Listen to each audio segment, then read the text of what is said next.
আসসালামু আলাইকুম রহমতুল্লাহ। বেশ কয়েকজনে আমার বিভিন্ন পোস্টে কমেন্ট করছেন যে ভাই, আপনার জীবন বদলাইছে এমন 3টা বইয়ের নাম বলার জন্য। ভাই, এখন জীবন বদলানোর অনেকগুলা ফেজ, তো প্রত্যেক দিনই তো একটা চেঞ্জ, রাইট? আমার আম, ছোটবেলা এবং আন্ডারগ্রেড, লাইক লিটারালি আন্ডারগ্রেড পর্যন্ত আমি কোনো এক্সট্রা বই বই পড়ি নাই ভাই। কারণ হচ্ছে বই কেনার সামর্থ্য নাই, এবং স্কুলের টেক্সট বই আমার কিনা লাগতো হচ্ছে পুরান বই, মানে ওই যে এক ক্লাস থেকে যখন আরেক ক্লাসে চলে যায় তারা ওই বইগুলো রেখে যেত, এইসব বই হচ্ছে পড়ছি। পরে আন্ডারগ্রেড করার সময় ঢাকাতে প্রচুর বই, সেটা নিজের টিউশনি করার টাকা দিয়ে নিজে নিজে, তাও পুরান নীলক্ষেতের যে বাহিরে বই বিক্রি করে এখান থেকে প্রচুর বই কিনতাম, বই কিনা পড়তাম। কিন্তু মানে ওই এক্সট্রা ইঞ্জিনিয়ারিং বইয়ের বাহিরে কোনো বই আমি পড়ি নাই।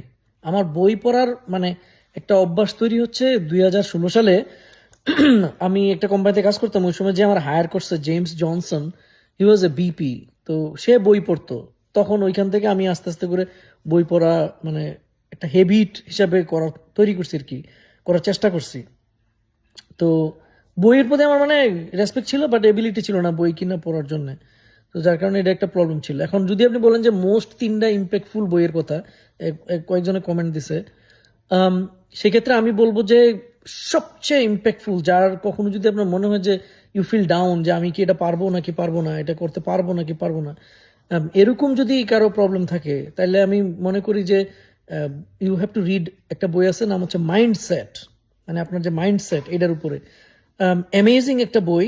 এই বইটার মানে হচ্ছে যে আপনার মাইন্ডসেট কিভাবে আপনার জীবন চেঞ্জ করে দিতে পারে, it's everything on your mindset. Second, আরেকটা বই হচ্ছে ট্যালেন্ট কোড। হ্যাঁ, এই বইটা মাইন্ডসেটের মতোই, ওই এগেইন আমরা যাদেরকে ট্যালেন্ট বলি, আসলে ট্যালেন্ট বলতে কিছু নাই। Is as long as you have a healthy brain, আপনি you can achieve literally anything. এবং এটা কিন্তু ওই যে ওর নাম কি, ওহ গড, ফিজিক্সের রিচার্ড ফাইনম্যান, সে কিন্তু নিজেই বলছে যে সে একদম সাধারণ মানুষ, এবং প্রচুর পরিমাণে স্টাডি করে হচ্ছে সে এই কাজগুলো করতে পারছে, right?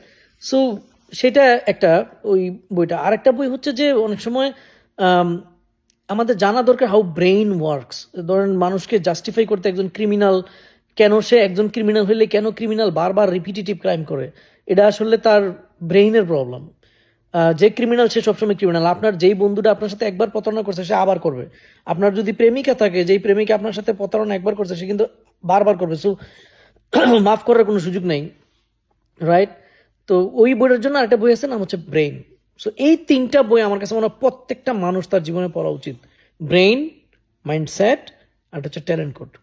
These are the 3 book I always referred and recommend. আর আমি এখনো আসলে মোস্ট অফ দ্য আমার রিডিং মেটেরিয়াল হচ্ছে বই, রিসার্চ পেপার। আজকে বসে এক রিসার্চ পেপার আইডিয়া অফিসে দিতে গিয়ে খুব বড় ক্যাচাল বাজাই দিছি। যাই হোক, তো টেকনিক্যাল বুক, রিসার্চ পেপার, প্রচুর মানে পেপার আমি পড়ি, বুঝলে বুঝি না বুঝলে নাই, বাট প্রচুর পড়ি। আর লিডারশিপের বই টই পড়ি, সাইকোলজি বই পড়ি, এই এই বাট ওই 3টা বই হচ্ছে very interesting. Okay, thank you so much.